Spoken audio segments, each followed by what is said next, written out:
All right. Let's get this thing going. All right, I'm just making sure everything's good to go here. So, I'm streaming on both YouTube and Facebook right now. Got to get my Clear American. That was a good one.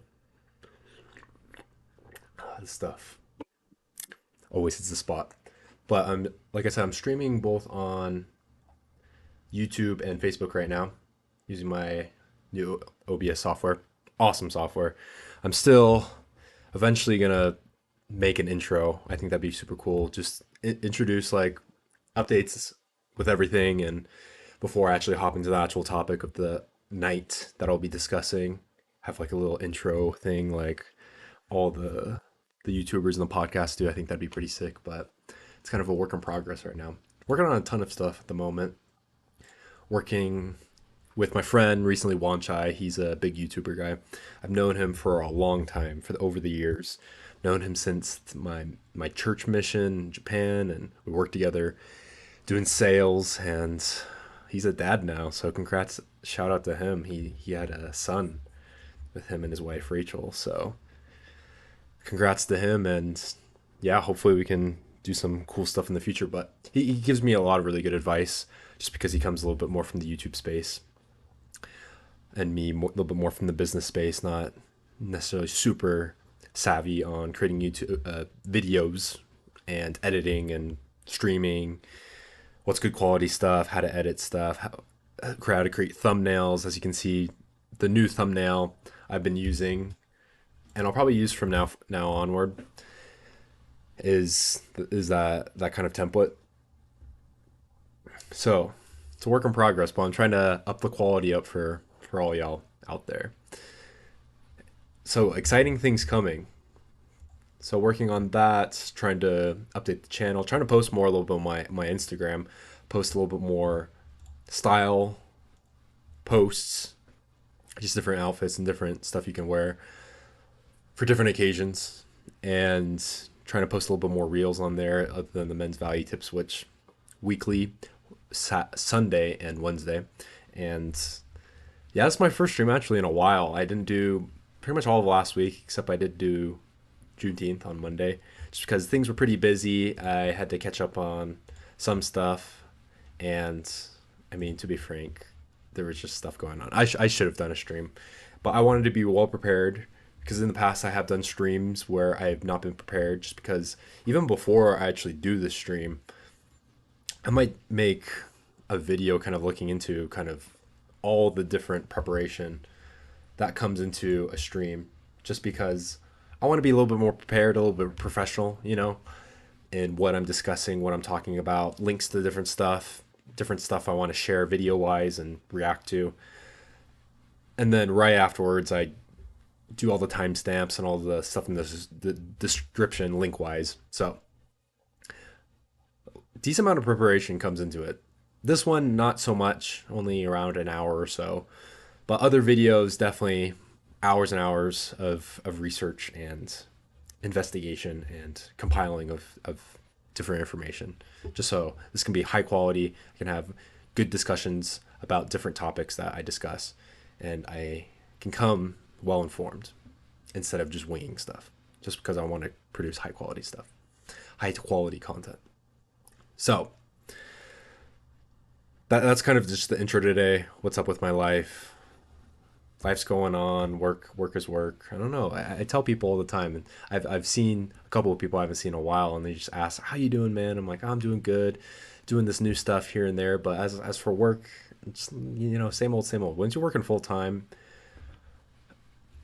yeah, different stuff happens during the day, but unless they're kind of like in the middle of it day to day, it's not super interesting to someone outside of your company or outside your team or whoever you're working with.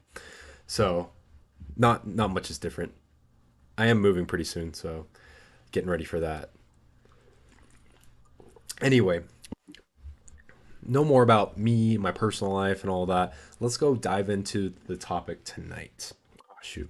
You know what? I forgot to go live on Instagram, so let me do that real quick. So I was actually trying to, while I'm setting this up, I was actually trying to go set up how I can go live through OBS. Right now, I'm live on YouTube and my Facebook page.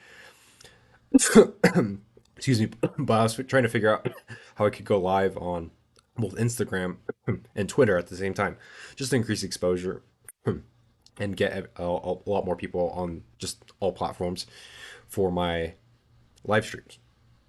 But they have this thing. They have a different thing on Twitter. You have to actually, I'm pretty sure, subscribe to the Twitter verified or premium Twitter or whatever it is. I might eventually do that. My following's not super big on Twitter, so right now I don't really see it worth it. So once I gain a little bit more of a following, I might do that. And then on Instagram, supposedly there is a thing, but it's in testing and it's not released to all accounts. So whenever that's up and running, I'll do it on Instagram. But let's. All right, we are live on Instagram.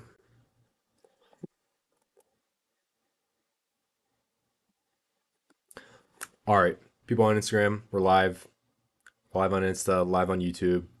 As I was saying to the YouTube and Facebook now, I'm streaming at the same time YouTube and Facebook on my Facebook page, and all the links are in the description of the live stream and all my videos.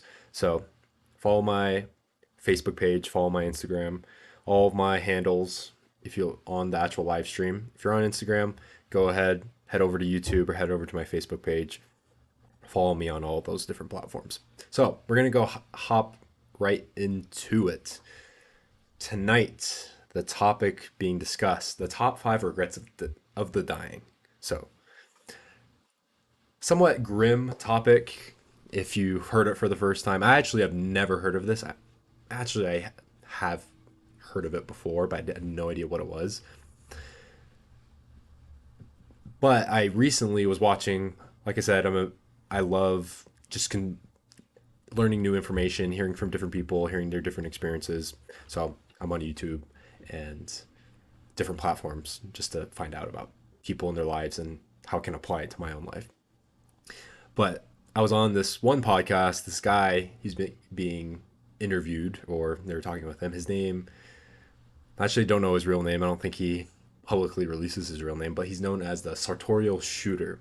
And I'll put all of his links to his socials and stuff.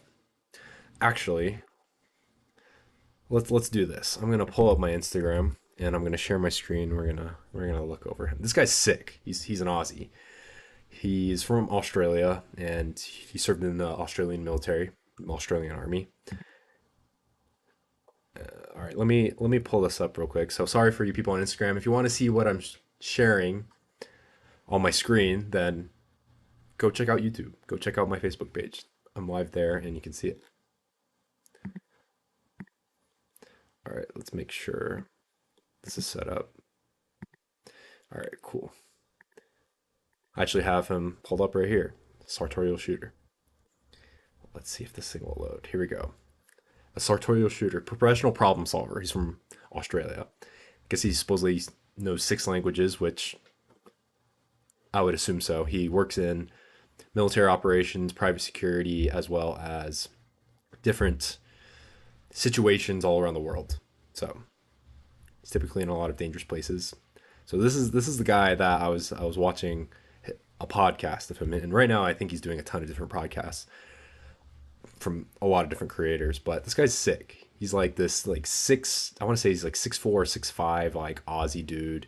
He's like 40 years old, rolling around in his Ferraris and his Ducati bikes, and like I said, he was in the military, so he's a trained professional licensed.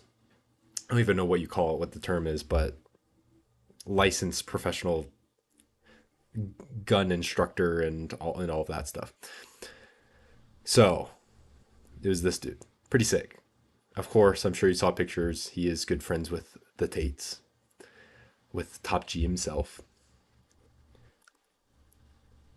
Let's switch over to the main cam. But that's him. So he was on this podcast and he was talking about, I forget exactly what he was talking about. I'll put the link to the podcast and also the socials in the description. But he was talking about this thing called the top five regrets of the dying. like I said, I've heard of it before, but never really looked into it, didn't know what it was. And it's really self-explanatory. It literally is the top 5 regrets of the dying. So think of people that are dying, their top regrets.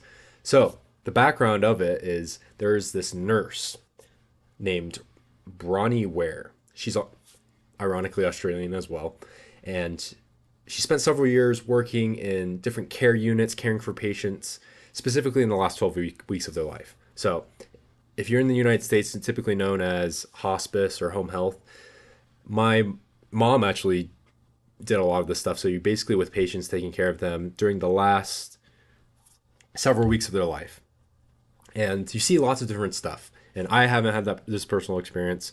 I've heard it from my mom, so I've heard it kind of secondhand, but nonetheless haven't experienced myself. But she has this job. This is what she does.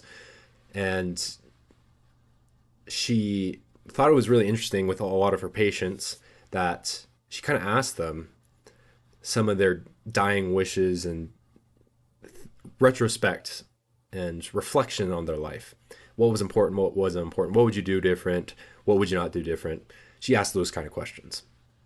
And she actually recorded a lot of their dying thoughts and originally put it on a blog called Inspiration in Chai. And then she eventually created a book out of this.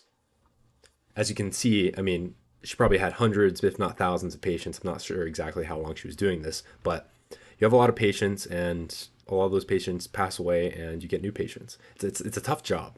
My mom did it, like I said. It's really tough, but there is a sense of fulfillment and satisfaction from it as well, just because you get to be with these people in their last moments. You get to learn a lot of stuff, and then you also get to help them kind of in that transition to the next life, because they know they're going to die. And she compiled in a book. It's called the same thing. So the top 5 regrets of the dying. I have not read it personally. That is one I'll probably put on my list. But it highlighted 5 top regrets that people on their deathbed regretted, and maybe some ways that they could have overcame it. And they're basically telling this stuff to the next generation to make sure that we don't fall in the same traps, the same regrets that they fell into. So, number 1, I wish I had the courage to live a life true to myself, not the life others expected of me.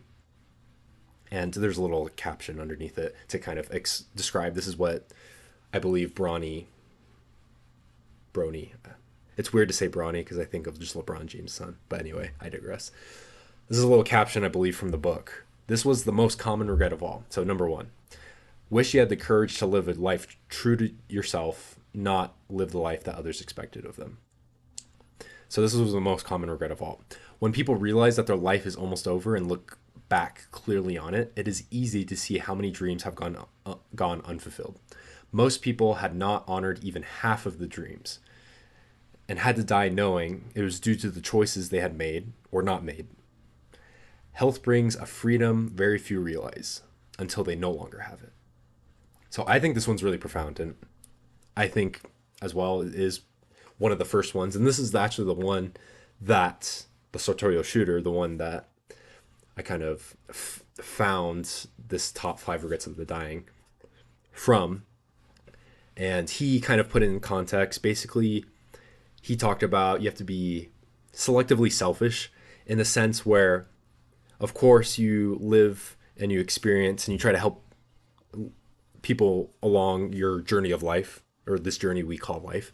And you try to have a good experience yourself, help your family, help your future family, help your people around you, your close ones, but then also help other people along the way. But not at the sacrifice, I'd say the total sacrifice of yourself, just because everyone knows that saying, you can't help someone else until you help yourself. So you got to make sure you have your baseline needs and baseline set for yourself, and then you can help others. And the better you have that baseline, that foundation set for yourself, the more you can actually help others. That's why guys like Bedros Keuilian, the Unplugged Alpha, and all these other dudes, and I'm a big proponent of it as well, they talk about make a lot of money, be successful, because the more successful and the more money you can make, then the more people you can actually help as well. So he has this term, the sartorial shooter, of being selectively selfish. So, in the sense that you need to have that baseline for yourself, you need to live your life and you need to accomplish certain things in your life to help sustain yourself. And then once you have that, then you can go ahead and help other people and really live a life that you want to live while helping other people. Like I said, I think that's a big regret that a lot of people have in life. And I mean, even myself, I'd say majority, all people have this, just because there's expectations set from other people, and whether it be our parents, our siblings, our best friends, our spouses, our husband, or our wives, or whoever that are close to us, they have a certain expectation for us. And expectations aren't necessarily bad, but if they don't really align with what we truly want to do and become in our lives and accomplish, then there is a little bit of a problem. Just because what you want to accomplish in life and what you feel like you need to accomplish in life, in the most part, as long as it's just and it leads to a life of fulfillment. Obviously, if you all you want to do is just play video games, eat junk food, and look at like porn all day, then that's probably, yeah, you shouldn't do that. Then people's other expectations of you are probably higher than your own expectation for yourself. But an example that someone really aspires and really has passion to be do a certain career or live a certain life, you really want to live in Europe or something, or you really want to live in South America, and you want to be with the people, you want to learn the language, and then do it. You don't have to be like that doctor or that lawyer, or just live the normal 9 to 5 life, that the safe life that everyone kind of expects you to do and to have. You can do what you want, and people have dreams, and like it said, a lot of dreams go unfulfilled. And the reason for that is because certain people probably stop those dreams or kill those dreams along the way because they want to please those people more than to fulfill the dreams.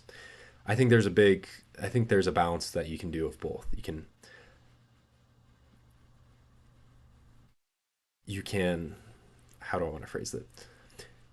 You can satisfy people. The thing is, you can satisfy people. For example, your parents really want you to be a doctor or a lawyer or something like that, or run the family business, and you really don't want to do it. You want to do something else.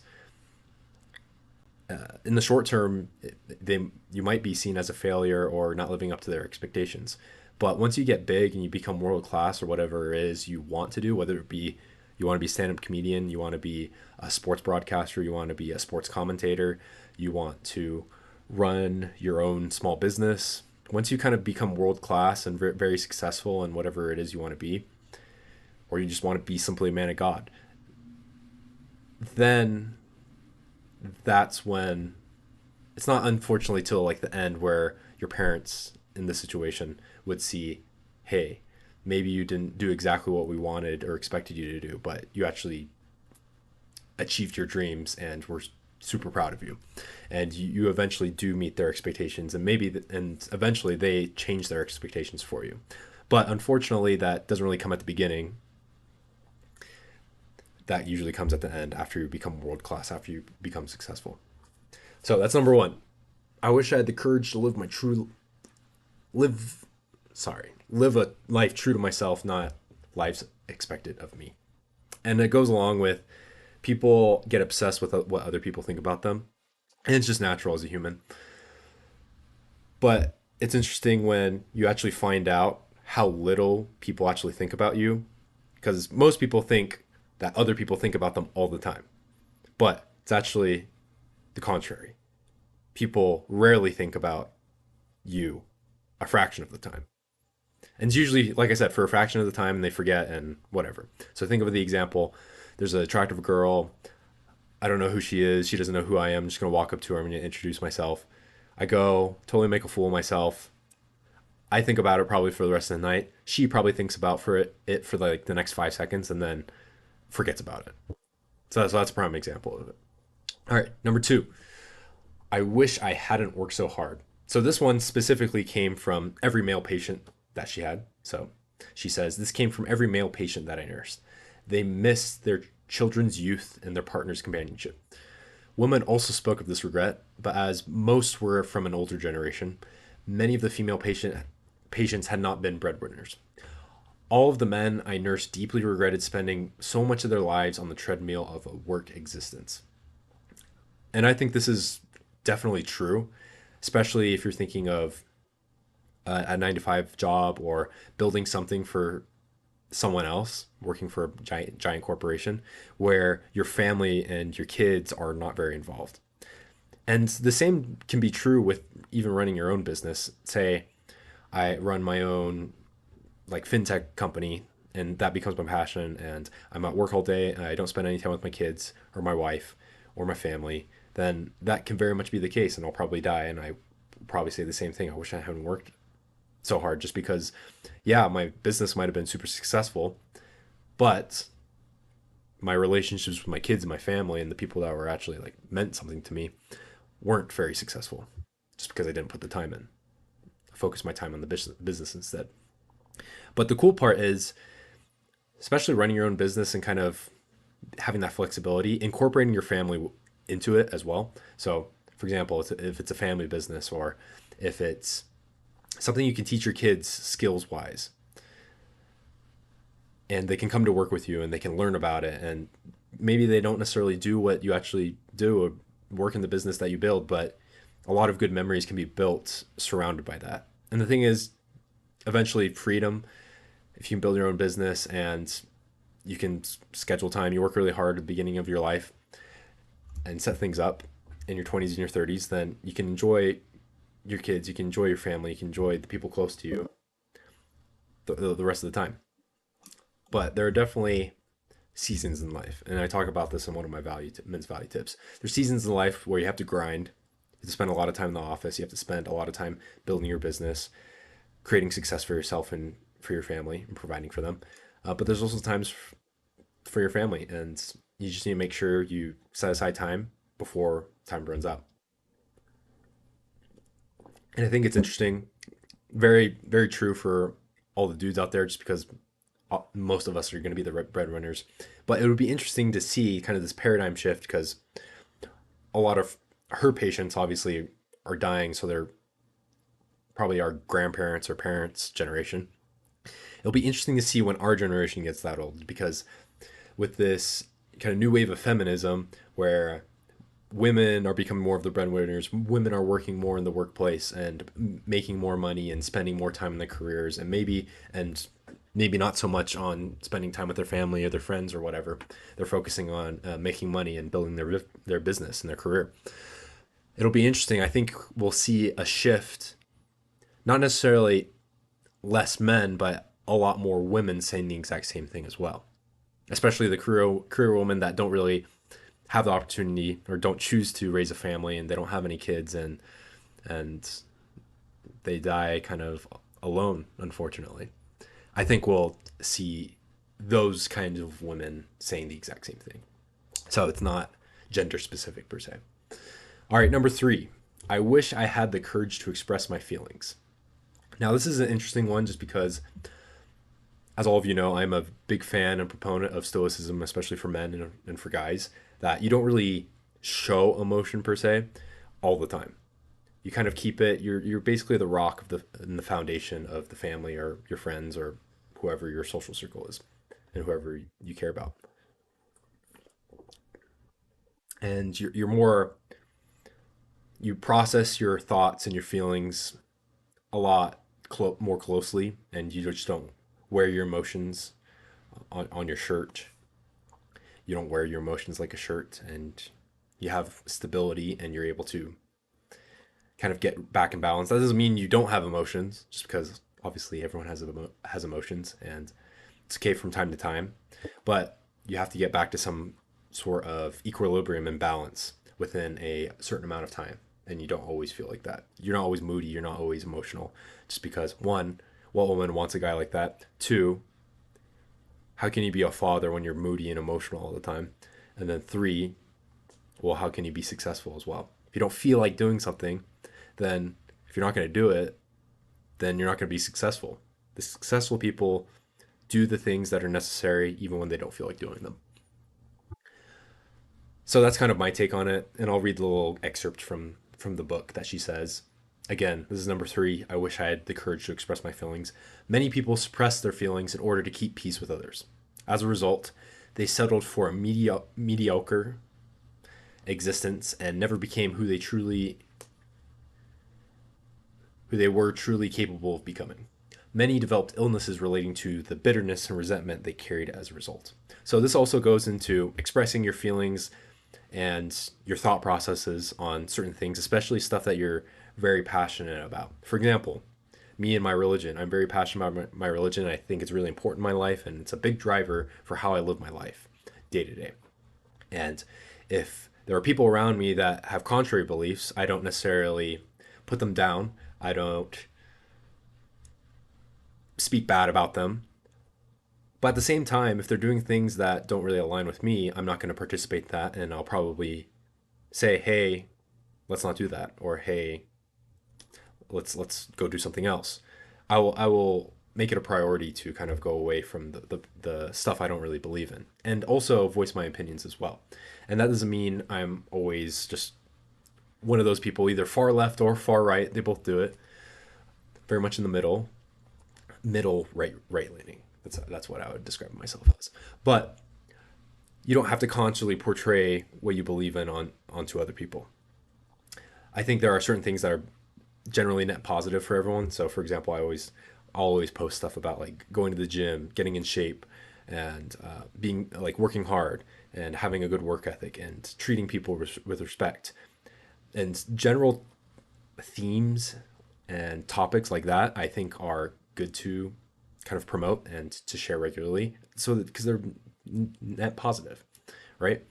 So if it allows someone to improve their life and kind of recognize something and to eventually have a positive impact in someone's life, then I think it's worth sharing.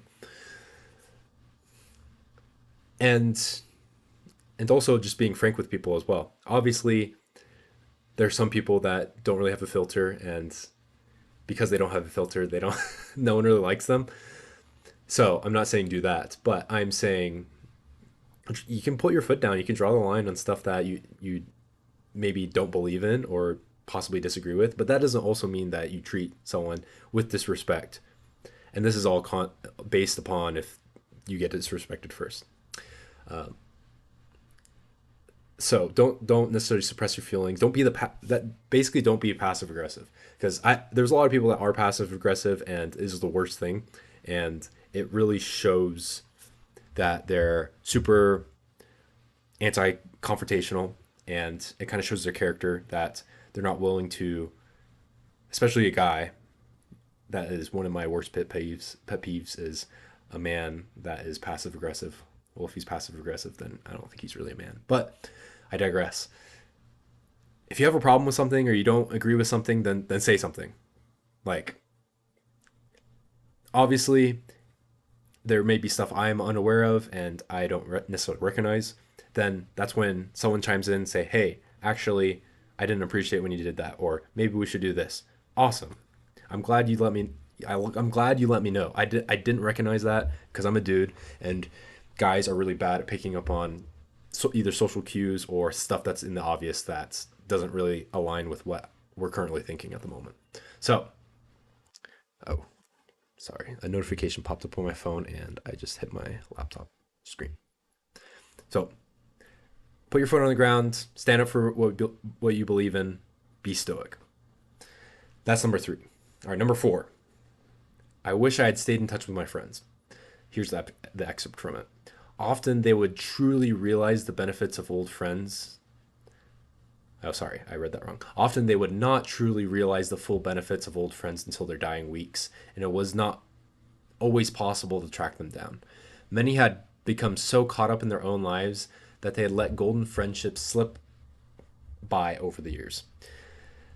There were many deep regrets about not giving friendships the time and the effort that they deserved. Everyone misses their friends when they are dying. Just because, I mean, I think that's really true.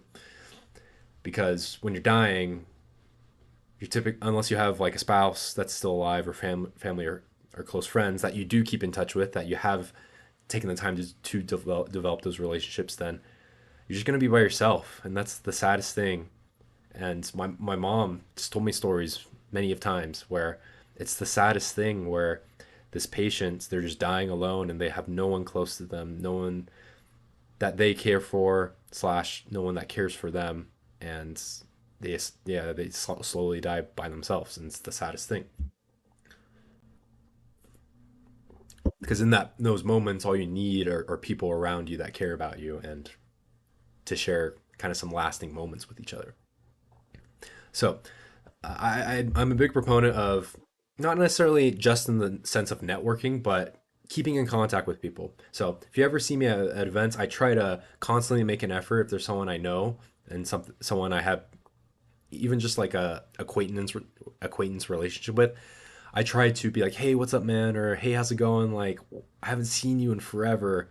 And I always use the joke like, you probably don't even recognize me because I always change my look, like my either my hairstyle or my facial hair or whatever it is. So a lot of people actually don't recognize me. So I'll go up to them, see how they're doing, catch up with them, and it's funny because we're kind of the most connected generation of all time throughout the millenniums of human existence. Yet we are the most disconnected with people on a personal and relationship level. It's ironic, but we need to, and I recommend people to do the same thing, even if you don't really remember that person, or maybe you're a little bit spiteful of that person at a time. Just be like, hey, how's it going? Like it's been a while. Kind of like try to renew that friendship and that acquaintanceship, and you never know. Later down the road, they always say in business, that's why you network because you never know who you can help and you never know who can help you down the road. So I'm a big proponent of having lots of acquaintances, lots of friends, keeping up with people, and just being genuinely happy and positive person. Because if you have those happy, positive, fun vibes, then people are attracted to that and people enjoy that. So you help someone, even if, and the thing is, help people with the mindset that you're not going to receive something in return. Just because if you do that, then people genuinely know and believe that you care, and they're also willing to do nice things for you as well. Just because people genuinely want to be nice and kind and help people out when they can. So I'm a big proponent of staying in touch with friends and like go to reunions, go to your mission reunions, go to your high school reunions. I know a ton of people who are like, oh, I never want to go to that. I'm like, I'm actually super excited to go to my reunions. It's crazy. I graduated high school in 2015. So in 2 years, it's going to be 10 years. I'm sure there's going to be like a 10-year annual or 10-year reunion. My guy Wheels was on here. I graduated with him, played basketball with him. So it's going to be crazy seeing everyone. I'm excited to see everyone. It's going to be interesting to see where everyone's at in life, and yeah, hopefully I can make some damage in the next couple of years, put a little dent in the universe. I can brag a little bit about. I'm kidding. So keep in touch with your friends. I think that's really important. And not only keep in touch with them, try to develop them along the way as well. Obviously, you can't stay best friends and spend hours and hours with everyone. It's impossible. If you're spending all of your time just hanging out with friends, then you're not on your purpose. You're not building something worthwhile. You're not making the world a better place. So set aside some time for that during the week, but just try to develop friendships at, because people come and go in your life. That's just how life is. But while people are there, try to develop it as much as possible. All right, last one, number 5, the 5th regret of the dying. I wish I had let myself be happier. This one hits deep. This is the excerpt. This is a surprisingly common one. Many did not realize until the end that happiness is a choice. They had stayed stuck in old patterns and habits. The so-called comfort of familiarity overflowed into their emotions, as well as their physical lives. Fear of change had them pretending to others and to them and to themselves that they were content, when deep within they longed to laugh properly and have silliness in their life again. So that one hits different. just because it's true. Happiness is 100% a choice. People say and think, oh, because this happened to me, because that happened to me, I can't be happy, or I'll be happy when.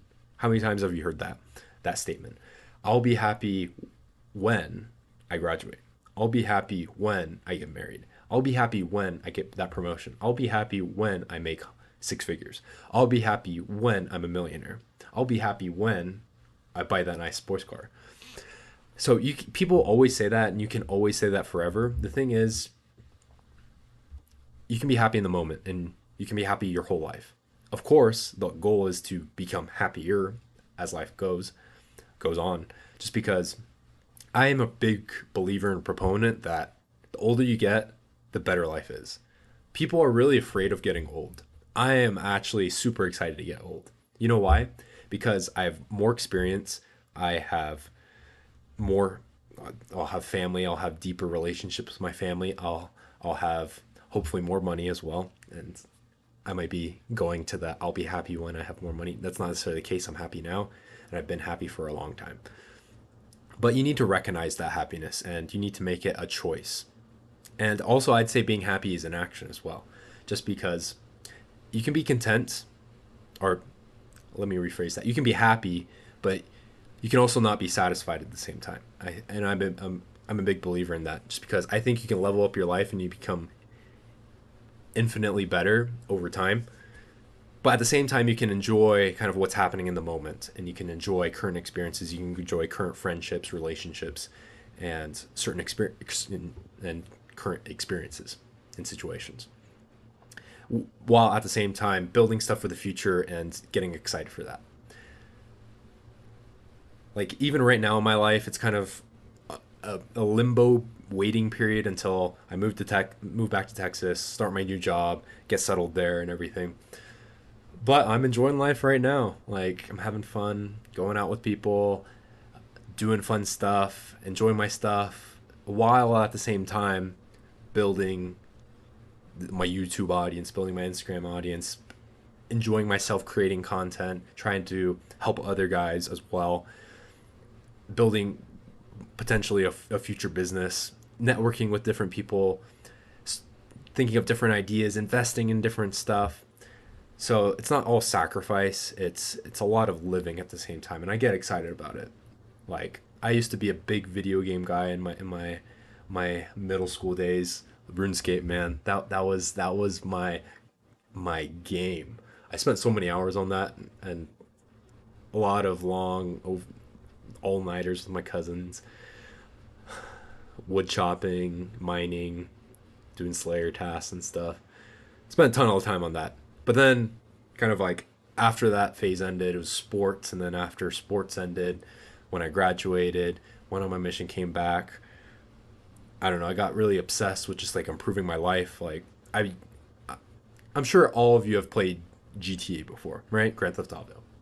So the cool thing was GTA 5 came out. Spent a lot of time playing that. You like upgrade, you level up, you get more money doing different missions. You get new items. Same with RuneScape too.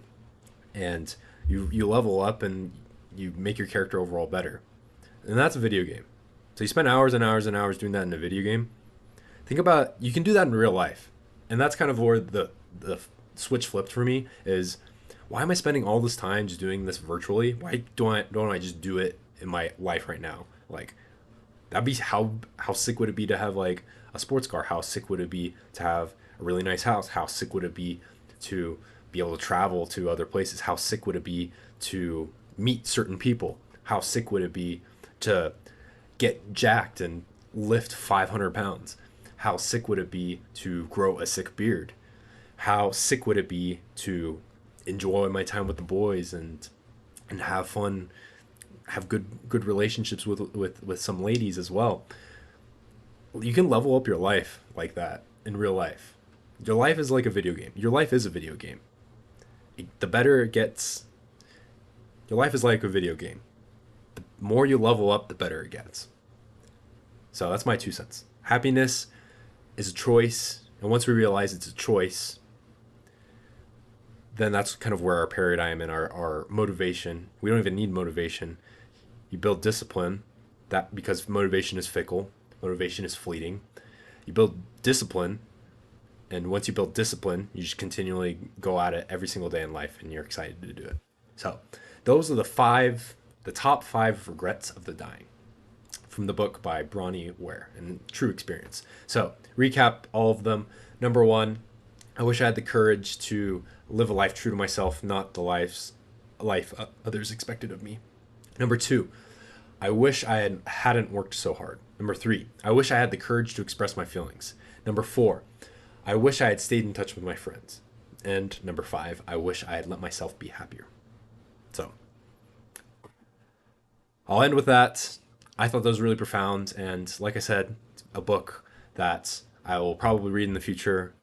I mentioned it on my last live stream and probably multiple live streams. I have a crazy amount of books that I want to read, and I'm almost done with my strategy book, which is a long read, and they're very. I can't read a ton of it at a time. I have to take in chunks, but super valuable information about competitive advantages and how certain companies had certain competitive advantages and also didn't have competitive advantages and how they failed, but how to establish competitive advantages and work in a competitive environment in business. So once I'm done with that, I have a list of books I'm going to read. I had a whole haul last week. Spent like $50 on like 8, 9 different books at the bookstore. Eventually, I'll release my list. I know Chris Williamson. I'm a big fan of him.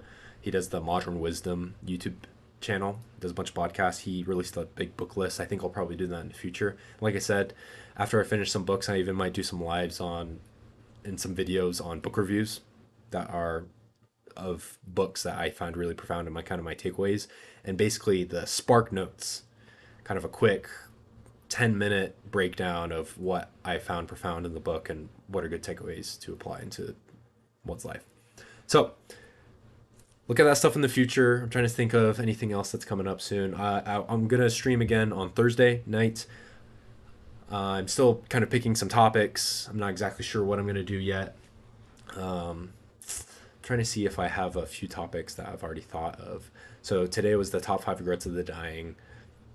Let's see. I think they might be on my phone, so I won't be able to check. Let me look at my. It's funny. Follow my Twitter just because I post I try to tweet a lot of just good thoughts, and I retweet obviously a lot of stuff that is just positive thinking and trying to level up in life. So it's interesting. It's a great thing I heard from Alex Hormozy, big fan of his, but the way he thinks of his content and how to create content is he basically uses Twitter as his notepad, like his thoughts of just about business, about maybe future videos or podcasts, topics he wants to do, or something you might want to do in the future, something profound that he came across that someone said during the day. He'll just tweet it, and it's basically like his note sheet. Of course, I have my own separate note sheet for certain businesses and ideas that I want to build in the future that I don't necessarily want to release to the public. But I think that's a good way to think of Twitter and to use Twitter. So, sorry, I'm looking through my Twitter right now. Profile. Look at some of my tweets. Let's see. Crypto isn't going interesting right now. I'm about to make a trade. I was supposed to make a trade earlier today, but that, I did a limit order, and it bumped up instead of bumped down. So I'll reevaluate and eventually get into it. And once I actually make the trade, I'll tweet about it and probably post on my Instagram story as well. I'm not sure. I'll think of different stuff. I actually might do something about like stress, mitigating stress, or let's see. The rules of success. I even might break down. I have one of my favorite books is Relentless by Tim Grover. So I actually might break down either one of Tim Grover's videos or I might break down something from that book as well, just about mindset, about the relentless mindset that one has to have in order to win and be successful. Um, Providing value is also a good one. Embracing haters. I think I made a men's value tip about that.